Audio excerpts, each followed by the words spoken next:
ಜಿಲ್ಲೆ. ಹೌದು, ನಾನು ಹೇಳ್ತಿರೋದು ನಿಜ. ಜಮಖಂಡಿ ಜಿಲ್ಲೆ, ಜಮಖಂಡಿ ಜಿಲ್ಲೆ ಆಗಿ ಇವತ್ತು 70 ವರ್ಷದ ಮೇಲೆ ಆಗಬೇಕಾಗಿತ್ತು. ಅದು ಜಮಖಂಡಿಯವ್ರು ಮಾಡಿದ ಪಾಪನೋ ಅಥವಾ ಇನ್ಯಾರು ಮಾಡಿದ ಪುಣ್ಯನೋ ಗೊತ್ತಿಲ್ಲ. ಜಮಖಂಡಿ ನಿಮಗೆಲ್ಲ ಗೊತ್ತಿರೋ ಹಾಗೆ ಹಿಂದೆ ಪಟ್ವರ್ಧನ್, ಮರಾಠ ಪಟ್ವರ್ಧನ ರಾಜ್ಯದಲ್ಲಿತ್ತು. ಇದೊಂದು ರಾಜ್ಯನೇ ಆಗಿತ್ತು. ನಿಮ್ಗೆ ಹೇಳಬೇಕು ಅಂದರೆ ರಾಜ್ಯ ಆಗಿತ್ತು, ರಾಜಧಾನಿ ಕೂಡ ಆಗಿತ್ತು. ಇವತ್ತು ಹೆಂಗೆ ಮೈಸೂರು ರಾಜ್ಯದಲ್ಲಿ ಮೈಸೂರು ರಾಜ್ಯ ಆಗಿತ್ತೋ ಹಾಗೆ ಹಿಂದೆ ಸ್ವಾತಂತ್ರ್ಯ ಪೂರ್ವದಲ್ಲಿ ಜಮಖಂಡಿ ಒಂದು ರಾಜ್ಯ ಜೊತೆಗೆ ರಾಜಧಾನಿ ಕೂಡ ಆಗಿತ್ತು. ದೊಡ್ಡ ಅರಮನೆ ಕೂಡ ಇವತ್ತು ನೀವು ಕಾಣಬಹುದು ಜಮಖಂಡಿಲಿದೆ. ಪರವಾಗಿಲ್ಲ, ಒಂದು ಲೆವೆಲಲ್ಲಿ ಮೇಂಟೈನ್ ಮಾಡಿದ್ದಾರೆ. ನಿಮ್ಗೆ ಎಷ್ಟು ಜನಕ್ಕೆ ಗೊತ್ತಿದೆಯೋ ಇಲ್ಲೋ ಗೊತ್ತಿಲ್ಲ. ಜಸ್ಟ್ ಹಿಸ್ಟ್ರಿನ ಸ್ವಲ್ಪ ಹಿಂದೆ ಹೋಗಿ ನೋಡಿದ್ರೆ, ಹಿಂದೆ 1947 ಸ್ವಾತಂತ್ರ್ಯ ಆದಮೇಲೆ ಎಲ್ಲ ಸಾವಿರಾರು ರಾಜ್ಯಗಳಿತ್ತು ನಮ್ಮ ಇಂಡಿಯಾದಲ್ಲಿ. ಅದನ್ನೆಲ್ಲ ವಿಲೀನಗೊಳಿಸಿ ಸರ್ದಾರ್ ಪಟೇಲ್ ಏನು ಮಾಡಿದರು, ಭಾರತವನ್ನು ಮಾಡಿದರು. ಅದೇ ಟೈಮಲ್ಲಿ ಜಮಖಂಡಿ ಕೂಡ ಒಂದು ಮರಾಠ ರಾಜ್ಯ ಆಗಿತ್ತು. ಅದನ್ನು ಭಾರತದಲ್ಲಿ ವಿಲೀನಗೊಳಿಸಬೇಕು ಅಂತ ಒಂದು ಕಂಡೀಷನ್ ಇಟ್ಟಾಗ ಅವ್ರು ಕೇಳಿದ್ದು ಒಂದೇ. ಆ ಟೈಮಲ್ಲಿ ಪಟವರ್ಧನ್ ರಾಜರು ಕೇಳಿದ್ದು ಒಂದೇ ಮತ್ತು ಹೇಳಿದ್ದು ಒಂದೇ, ಸ್ವಾಮಿ ನಾವು ಬರೋಕ್ಕೆ ರೆಡಿ, ನಾವು ಭಾರತದಲ್ಲಿ ಸೇರ್ಕೊತೀವಿ, ಆದರೆ ಒಂದೇ ಒಂದು ಕಂಡೀಷನ್ನು, ನಾವು ಸೇರ್ಕೊಂಡ ತಕ್ಷಣವೇ ಜಮಖಂಡಿನ ನೀವು ಒಂದು ಜಿಲ್ಲೆ ಅಂತ ಮಾಡಬೇಕು ಅಂತ ಒಂದು ಪ್ರಮಾಣ ಮಾಡಿದರು, ಅಥವಾ ಅದನ್ನು ಒಪ್ಕೊಂಡಿದ್ರು ಸರ್ದಾರ್ ವಲ್ಲಭಾಯ್ ಪಟೇಲ್. ಅದು ಆಮೇಲೆ ಏನಾಯ್ತೋ ಗೊತ್ತಿಲ್ಲ, ಇವತ್ತು ಕೂಡ ಬರೀ ಒಂದು ತಾಲೂಕಾ ಪ್ಲೇಸ್ ಆಗಿ ಕೂತ್ಕೊಂಡಿದೆ. ಇದರಿಂದ ಏನಾಗ್ತಾ ಇದೆ, ಯಾವ ಡೆವಲಪ್ಮೆಂಟು ಸರಿ ಇಲ್ಲ. ಪರ್ಟಿಕ್ಯುಲರ್ಲಿ ಉತ್ತರ ಕರ್ನಾಟಕ ಅಂತ ಅಂದ್ಬಿಟ್ಟು ಬೆಂಗಳೂರಿನವರಂತೂ ಮರ್ತು ಬಿಟ್ಟಿದ್ದಾರೆ. ಇದನ್ನು ಜಿಲ್ಲೆ ಮಾಡೋದಾಗಲಿ, ಸರಿಯಾಗಿ ತಾಲೂಕು ಆಗಿ ಇದನ್ನು ಮೇಂಟೈನ್ ಮಾಡೋಕ್ಕೂ ಆಗ್ತಾ ಇಲ್ಲ. ಬರೀ ಧೂಳು, ಬರೀ ಕತ್ತೆಗಳು. ಸ್ನೇಹಿತರೆ, ಜಮಖಂಡಿನ ಒಂದು ಟೈಮಲ್ಲಿ ಬರೀ ಕತ್ತೆಗಳು ಊರೇ ಅಂತ ಇದ್ರು. ಅದಕ್ಕೂ ಒಂದು ಕಾರಣ ಇದೆ, ಯಾಕೆ ಇಲ್ಲಿ ಕತ್ತೆಗಳು ಜಾಸ್ತಿ ಇತ್ತು ಅಥವಾ ಇದ್ದಾವೆ ಅನ್ನೋದಕ್ಕೆ. ನಿಮ್ಗೆ ಗೊತ್ತಿದೆಯೋ ಗೊತ್ತಿಲ್ಲ, ಹಿಂದೆ ಜಮಖಂಡಿ ಒಂದು ದೊಡ್ಡ ರಾಜ್ಯ ಇತ್ತು, ದೊಡ್ಡ ಸಂಸ್ಥಾನ ಇತ್ತು. ಕಿತ್ತೂರು ಚೆನ್ನಮ್ಮನ ಸೋಲಿಸಿದ್ದು ಒಂದು ರಾಜ್ಯ ಆಗಿತ್ತಿದು. ಕಿತ್ತೂರು ಚೆನ್ನಮ್ಮ ಸೋತಾಗ, ಜಮಖಂಡಿಯ ಸಂಸ್ಥಾನದ ಅಗೇನಿಸ್ಟ್ ಸೋತಾಗ ಅವಳೊಂದು ಶಾಪ ಹಾಕಿದ್ಲಂತೆ, ನಿಮ್ಮೂರಲ್ಲಿ ಬರೀ ಕತ್ತೆಗಳೇ ಇರಲಿ ಅಂದ್ಬಿಟ್ಟು. ಅದೇ ಕಾರಣಕ್ಕೆ ಏನೋ ನಮ್ಮ ಜಮಖಂಡಿಯಲ್ಲಿ ಬರೀ ಕತ್ತೆಗಳು ಇತ್ತು ಅಥವಾ ಇದ್ದಾವೆ ಅನ್ನೋದು ಒಂದು ಪುರಾವೆ ಇದೆ. ಇದೊಂದು ಕತೆ. ಎಷ್ಟು ಜನಕ್ಕೆ ಗೊತ್ತಿದೆಯೋ ಇಲ್ಲ ಗೊತ್ತಿಲ್ಲ ನನಗೆ, ಜಮಖಂಡಿನ ಊರು ಹೆಂಗೆ ಬಂತು ಅಂತ. ಅದಕ್ಕೊಂದು ಇಂಟ್ರೆಸ್ಟಿಂಗ್ ಕಥೆ ಇದೆ. ಜಂಬುಕೇಶ್ವರ ದೇವಸ್ಥಾನ ಇರೋದಿದೆ ಜಮಖಂಡಿಯಲ್ಲಿ. ಜಂಬುಕೇಶ್ವರ ದೇವಸ್ಥಾನ ಹಿಂದೆ ಒಂದು ಡೆನ್ಸ್ ಫಾರೆಸ್ಟ್, ಅಂದರೆ ದಟ್ಟವಾದ ಅರಣ್ಯದಲ್ಲಿತ್ತು. ಆ ಅರಣ್ಯ ಯಾವುದಪ್ಪ ಅಂದರೆ ಈ ಜಾಮೂನುಗಳಿರೋಂಥ ಅರಣ್ಯ.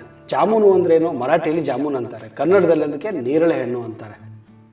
ಓಕೆ, ಈ ಜಾಮೂನಿರುವಂಥ ಒಂದು ಅರಣ್ಯದಲ್ಲಿ ಒಂದು ಶಿವನ ದೇವಸ್ಥಾನ ಇತ್ತು. ಆ ದೇವಸ್ಥಾನಕ್ಕೆ ಜಾಮೂನು ಇರೋದ್ರಿಂದ ಸುತ್ತಮುತ್ತ ಅದಕ್ಕೆ ಜಂಬುಕೇಶ್ವರ ಅಂತ ಹೆಸರು ಬಂತು. ಈಗ ದೇವಸ್ಥಾನ ಜಂಬುಕೇಶ್ವರ ಅನ್ನೋದು ಇತ್ತು ಅಲ್ಲಿ. ಈಗ ಅಕ್ಕಪಕ್ಕ ಸುತ್ತಮುತ್ತ ಸ್ವಲ್ಪ ಮನೆಗಳಿತ್ತು. ಅದೇನಾಯಿತು, ಆ ಏರಿಯಾಗೇ ಜಂಬುಕೇಶ್ವರ ದೇವಸ್ಥಾನ ಇರುವಂಥ ಏರಿಯಾ, ಜಂಬುಕಿ ಇರೋಂಥ ಒಂದು ಖಂಡ. ಅಂದರೆ ಖಂಡ ಅಂದ್ರೇನು, ನೀವು ಉತ್ತರಾಖಂಡ ಅಂತ ಕರೀತಾರೆ. ಖಂಡ ಅಂದರೆ ಒಂದು ಜಾಗ. ಜಂಬುಕೇಶ್ವರ ದೇವಸ್ಥಾನ ಇರುವಂತಹ ಜಾಗ ಅಥವಾ ನೇರಳೆ ಹಣ್ಣುಗಳು ಇರುವಂತಹ ಒಂದು ಅರಣ್ಯದಲ್ಲಿ ಇರುವಂತಹ ಜಾಗ ಅಥವಾ ಒಂದು ಹಳ್ಳಿಗೆ ಜಮ್ ಖಂಡ ಅಂತ ಒಂದು ಹೆಸರಿತ್ತು. ಜಮ್ ಖಂಡ. ಜಮ್ ಅಂದರೆ ಜಾಮೂನು ಪ್ಲಸ್ ಖಂಡ. ಖಂಡ ಅಂದರೆ ಪ್ಲೇಸ್. ಮುಂದೆ ಏನಾಯ್ತಿದ್ದು, ಜಮ್ ಖಂಡ ಹೋಗಿ ಇವತ್ತು ಜಮ್ ಖಂಡಿ ಆಗಿದೆ. ಇದೊಂದು ಇಂಟ್ರೆಸ್ಟಿಂಗ್ ಕತೆ. ಜಮಖಂಡಿ ಇವತ್ತು ಕರ್ನಾಟಕದಲ್ಲಿ ಎಲ್ಲ, ಭಾರತದಲ್ಲಿ ಸೈಕ್ಲಿಂಗ್ ರಾಜಧಾನಿ ಅಂತಾರೆ. ಇಲ್ಲಿ ಹುಟ್ಟುವಂಥ ಸೈಕ್ಲಿಂಗ್ ಪಟುಗಳು ವಿಶ್ವಾದ್ಯಂತ ಪ್ರಸಿದ್ಧರಾಗಿದ್ದಾರೆ. ಎಲ್ಲ ಕಡೆ ಪಾರ್ಟಿಸಿಪೇಟ್ ಮಾಡ್ತಾರೆ. ಏನಪ್ಪ ಸಡನ್ನಾಗಿ ಜಮಖಂಡಿ ಅಂತ ಒಂದು ತಾಲೂಕಾ ಪ್ಲೇಸ, ಅದೊಂದು ಹಳ್ಳಿ ಅಂತ ಜಾಗದಲ್ಲಿ ಬೆಂಗಳೂರಲ್ಲಿ ಇರಬೇಕಂತ ಸ್ಪೋರ್ಟ್ಸು, ಬೆಂಗಳೂರು, ಬಾಂಬೆ, ಡೆಲ್ಲಿ ಎಲ್ಲೆಲ್ಲೋ ಇರಬೇಕಾದಂಥ ಈ ಸ್ಪೋರ್ಟ್ಸ್, ಈ ಆಟ ನಮ್ಮಲ್ಲಿ ಬರೀ ಗಿಲ್ಲಿ ದಾಂಡು ಅಥವಾ ಲಗೋರಿ ಆಡೋಂಥ, ಕಬಡ್ಡಿ, ಖೋ ಖೋ ಆಡೋಂಥ ಜಾಗದಲ್ಲಿ ಈ ಸೈಕ್ಲಿಂಗ್ ಹೆಂಗೆ ಬಂತಪ್ಪ? ವಿಚಿತ್ರ ಅನ್ಸೋದಲ್ವಾ? ಅದಕ್ಕೊಂದು ಇಂಟ್ರೆಸ್ಟಿಂಗ್ ಕಥೆ ಇದೆ. ಹಿಂದೆ ಈ ಜಮಖಂಡಿ ಊರಲ್ಲಿ ಈ ಹಾಲು ಮಾರೋರು ಅಂದರೆ ಏನು ಮಾಡ್ತಾಯಿದ್ರು, ಹಾಲನ್ನು ಒಂದು ಊರಿಂದ ಇನ್ನೊಂದು ಊರಿಗೆ ತೊಗೊಂಡೋಗ್ತಾಯಿದ್ರು. ಮೊದಲು ನಡ್ಕೊಂಡು ಹೋಗ್ತಾಯಿದ್ರು. ಬರ್ತಾ ಏನಾಯಿತು, ಸೈಕಲ್ಗಳು ಬರ್ತಾ ಸ್ಟಾರ್ಟ್ ಮಾಡೋದು. ಹೀರೋ ಸೈಕಲ್ಲು ಅವೆಲ್ಲ ಬರ್ತಾ ಪ್ರಾರಂಭ ಆಯಿತು. ಈ ಸೈಕಲ್ಗಳನ್ನ ತೊಗೊಂಡ್ಬಿಟ್ಟು ಏನು ಮಾಡ್ತಾಯಿದ್ರು, ಒಂದು ಹಳ್ಳಿಯಿಂದ ಇನ್ನೊಂದು ಹಳ್ಳಿಗೆ ಮಾರಕ್ಕೆ ಹೋಗ್ತಾಯಿದ್ರು. ಮೊದಲು ಒಬ್ಬೊಬ್ಬರೇ ಹೋಗ್ತಾಯಿದ್ರು. ಆಮೇಲೆ ಏನಾಯಿತು, ಡಿಮಾಂಡ್ ಜಾಸ್ತಿ ಆದಮೇಲೆ ಏನಾಯಿತು, ಇಬ್ಬಿಬ್ಬರು ಹೋಗಿ ಸ್ಟಾರ್ಟ್ ಮಾಡಿದ್ರು. ಈಗ ಸೈಕಲ್ ಮೇಲೆ ಹೋಗ್ತಾ ಏನು ಮಾಡ್ತಾಯಿದ್ರು, ಅಲ್ಲಿ ಮಾತಾಡ್ಕೊಂಡು ಹೋಗೋದಿಲ್ಲ. ನಾನು ಫಸ್ಟ್ ಹೋಗಬೇಕು, ನಾನು ಮೊದಲು ಹಾಲನ್ನು ಮಾರಬೇಕು. ಈ ಒಂದು ಕಾಂಪಿಟೇಷನ್ ಸ್ಟಾರ್ಟ್ ಆಯಿತು. ಈ ಒಂದು ಸ್ಪರ್ಧಾತ್ಮಕ ಒಂದು ವೇ ಸ್ಟಾರ್ಟ್ ಆಯ್ತು. ಇಲ್ಲಿ ಸ್ಟಾರ್ಟ್ ಆದಾಗ ಸೈಕಲ್ಗಳು ಒಬ್ಬರಿಂದ ಒಬ್ರು ಫಾಸ್ಟ್ ಹೊಡೋಕ್ಕೆ ಸ್ಟಾರ್ಟ್ ಮಾಡಿದ್ರು. ಅಲ್ಲಿ ಸ್ಟಾರ್ಟ್ ಆಯ್ತು ನೋಡಿ. ಇದು ಇವತ್ತಿಂದ ಹಳೆಯದು ಕತೆ, ಇವತ್ತಿಂದೆಲ್ಲ ಕತೆ, ಇದು ತುಂಬ ಹಳೆಯದು. ಈ ಥರ ಕಾಂಪಿಟೇಷನ್, ಸೈಕಲ್ ಹೊಡೆಯೋರಲ್ಲೇ ಕಾಂಪಿಟೇಷನ್ ಸ್ಟಾರ್ಟ್ ಆಗೇನಾಯಿತು, ಈಗ ನಿನ್ನ ಸೈಕಲ್ಗಿಂತ ನನ್ನ ಸೈಕಲ್ ಚೆನ್ನಾಗಿದೆ, ಅಪ್ಡೇಟ್ ಮಾಡಬೇಕು ನನ್ನ ಸೈಕಲನ್ನು, ಹೊಸ ರೀತಿ ಸೈಕಲ್ ತೊಗೊಂಡು ನಾನು ಫಾಸ್ಟ್ ಹೋಗ್ಬೋದು. ಇದೇ ಒಂದು ಕಾಂಪಿಟೇಷನ್ ಪ್ರವೃತ್ತಿ ಬೆಳೀತಾ ಹೋಯಿತು ಈ ಹಾಲು ಮಾರೋರಲ್ಲಿ. ಈ ಥರ ಇದು ಅವ್ರ ಮಕ್ಕಳಿಗೂ ಬಂತು. ಆ ಮಕ್ಕಳೇನು ಮಾಡಿದ್ರು, ಒಳ್ಳೆ ಒಳ್ಳೆ ಸೈಕಲ್ಗಳನ್ನ ತೊಗೊಳಕ್ಕೆ ಪ್ರಾರಂಭ ಮಾಡಿದರು. ಹೀಗಾಗೇನಾಯಿತು, ಅದಕ್ಕೆ ಒಂದು ರೀತಿಯ ರೋಡ್ಗಳು, ಅದಕ್ಕೆ ಒಂದು ಗ್ರೌಂಡು ಅನ್ನೋದು ಒಂದು ಬೆಳ್ಕೊಂಡು ಬಂತು. ಈ ರೀತಿಯಾಗಿ ಏನಾಯಿತು, ಇವತ್ತು ಜಮಖಂಡಿ ಏನಾಯಿತು ಸೈಕ್ಲಿಂಗ್ ರಾಜಧಾನಿ. ಸೈಕ್ಲಿಂಗ್ ಪಟುಗಳಂದರೆ ಕರ್ನಾಟಕದಲ್ಲಿ ಪರ್ಟಿಕ್ಯುಲರ್ ಆಗಿ ಅಥವಾ ಸೌತ್ ಇಂಡಿಯಾದಲ್ಲಿ ಹೇಳಬೇಕು ಅಂದರೆ ಜಮಖಂಡಿನ ನಾವು ಮೊದಲು ಹೆಸರು ತೊಗೊತೀವಿ. ಆಮೇಲೆ ಅಕ್ಕಪಕ್ಕ ಬಂತು. ಹಾಗೆಯೇ ಬಿಜಾಪುರ ಆಯಿತು, ಬಾಗಲಕೋಟೆ, ಹೀಗೆ ಅಕ್ಕಪಕ್ಕ ರಬಕವಿ, ಬನಹಟ್ಟಿ, ಈ ಥರ ಊರುಗಳೆಲ್ಲ ಸಹಿತ ಎಲ್ಲ ಈಗ ಅದು ಒಂದು ಪ್ರವೃತ್ತಿ ಡೆವಲಪ್ ಆಗ್ತಾ ಇದೆ. ಹೀಗಾಗಿ ಜಮಖಂಡಿನ ಒಂದು ಸೈಕ್ಲಿಂಗ್ ರಾಜಧಾನಿ ಅಂತಲೇ ಕರೀತಾರೆ. ಜಮಖಂಡಿ ಇನ್ನೊಂದು ವಿಶೇಷ ಏನಪ್ಪ ಅಂದರೆ ರೀಮಿಕ್ಸ್ ಹಾಡುಗಳು. ನೀವು ಇವತ್ತು ಇಲೆಕ್ಷನ್ ಬರಲಿ ಅಥವಾ ಈ ಗಣೇಶ ಚತುರ್ಥಿ ಬರಲಿ ಅಥವಾ ಇನ್ನೇನಾದರೂ ಬರಲಿ, ನೀವು ಈ ಒಳ್ಳೆ ಒಳ್ಳೆ ಹಾಡುಗಳು, ಈ ಹಿಂದಿ ಆಗಲಿ ಅಥವಾ ಇಂಗ್ಲೀಷ್ ಅಥವಾ ಈ ಕನ್ನಡ ಹಾಡುಗಳನ್ನು, ಅದು ಫೇಮಸ್ ಹಾಡುಗಳನ್ನು ಇಲ್ಲಿ ರೀಮಿಕ್ಸ್ ಮಾಡೋದು ಜಾಸ್ತಿ. ಇದೊಂದು ರೀಮಿಕ್ಸ್ ಪಟ್ಟಣನೇ ಅಂತ ಕರೀತಾರೆ. ಇವತ್ತು ಏನಿದ್ರು ಯಾವ ಹಾಡುಗಳು ಬಂದರೆ ಫಸ್ಟು ರೀಮಿಕ್ಸ್ ಆಗೋದು ಜಮಖಂಡಿಯಲ್ಲಿ. ಅಲ್ಲಿಂದ ಸ್ಟಾರ್ಟ್ ಆಗುತ್ತೆ ನೋಡಿ. ಒಳ್ಳೆ ಒಳ್ಳೆ ಹೊಸ ಹೊಸ ಹಾಡುಗಳು ಬಂದರೆ ಫಸ್ಟ್ ರೀಮಿಕ್ಸ್ ಮಾಡ್ತಾರೆ. ಇವತ್ತು ಎಲ್ಲ ಕಡೆ ಪಾಪ್ಯುಲರು. ಜಮಖಂಡಿ ಅಂದರೆ ಪಾಪ್ಯುಲರ್ ಫಾರ್ ರಿಮಿಕ್ಸ್ ಸಾಂಗ್ಸ್. ಇದೊಂದು ವಿಶಿಷ್ಟವಾದಂಥ ಜಮಖಂಡಿಗೆ ಇರೋಂಥ ಒಂದು ಸ್ಥಾನಮಾನ. ಜಮಖಂಡಿಯಲ್ಲಿ ಇನ್ನೊಂದು ವಿಶೇಷ ಹೇಳಬೇಕು ಅಂದರೆ ಪೋಲೋ ಮೈದಾನ. ಇಡೀ ದಕ್ಷಿಣ ಭಾರತದಲ್ಲಿ ಮೊಟ್ಟ ಮೊದಲ ಪೋಲೋ ಅಂದರೆ ಎಷ್ಟೋ ಜನಕ್ಕೆ ಗೊತ್ತಿಲ್ಲ. ಇದನ್ನು ಜನರಲಾಗಿ ಕುದುರೆ ಮೇಲೆ ಹತ್ತಿ ಬಾಲನ್ನು ತೊಗೊಂಡೋಗ್ಬಿಟ್ಟು ಗೋಲ್ ಮಾಡೋದು. ಇದು ಆ್ಯಕ್ಚುಲಿ ರಾಯಲ್ ಸ್ಪೋರ್ಟ್ಸ್ ಅಂತಾರೆ ಇದಕ್ಕೆ. Royal sports. ತುಂಬಾ ದುಡ್ಡಿರೋರು, ಪ್ಯಾಲೇಸಲ್ಲಿರೋರು, ಅರಮನೆಯಲ್ಲಿರೋಂಥ ಆಡೋರಂಥ ಆಟ ಇದು.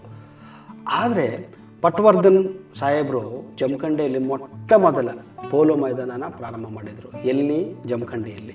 ಅದು ಕರ್ನಾಟಕದಲ್ಲೇ ಅಲ್ಲ, ಸೌತ್ ಇಂಡಿಯಾದಲ್ಲೇ ಮೊಟ್ಟ ಮೊದಲ ಪೋಲೋ ಮೈದಾನ. ಇದು ಬೆಂಗಳೂರಲ್ಲೂ ಇರಲಿಲ್ಲ ಅಥವಾ ಮೈಸೂರಲ್ಲೂ ಇರಲಿಲ್ಲ. ಜಮಖಂಡಿ ವಿಶೇಷತೆ ಏನಂದ್ರಪ್ಪ, ಅಲ್ಲಿನ ಭಾಷೆ, ಕನ್ನಡ ಭಾಷೆ ಫಸ್ಟ್ ಆಫ್ ಆಲ್ ಉತ್ತರ ಕರ್ನಾಟಕದ್ದು ತುಂಬ ಡಿಫ್ರೆಂಟು. ಕೇಳಿದ್ರೇ ಸೌತ್ ಕರ್ನಾಟಕದಲ್ಲಿ ಎಷ್ಟೋ ಜನಕ್ಕೂ ಅರ್ಥನಾಗೋದಿಲ್ಲ. ಜಮಖಂಡಿ ಭಾಷೆ ಇನ್ನೂ ಮಿಕ್ಸ್ ಭಾಷೆ, ರಿಮಿಕ್ಸ್ ಭಾಷೆನೇ ಅನ್ಬೋದು. ಇಲ್ಲಿ ಮಹಾರಾಷ್ಟ್ರ ಬಾರ್ಡರ್ ಇರೋದ್ರಿಂದ ಇಲ್ಲಿ ಬಳಸುವಂಥ ಪದಗಳೇನಿದೆ, ಪರ್ಟಿಕ್ಯುಲರ್ ಆಗಿ ಅಂಕಿಅಂಶಗಳನ್ನು ನಾವು ಗಮನಿಸಿದರೆ ಹೆಚ್ಚಾಗಿ ಇಲ್ಲಿ ಮರಾಠಿ ಪದಗಳನ್ನು ಮತ್ತು ಹಿಂದಿ ಪದಗಳನ್ನು ನಾವು ಬಳಸ್ತಾರೆ.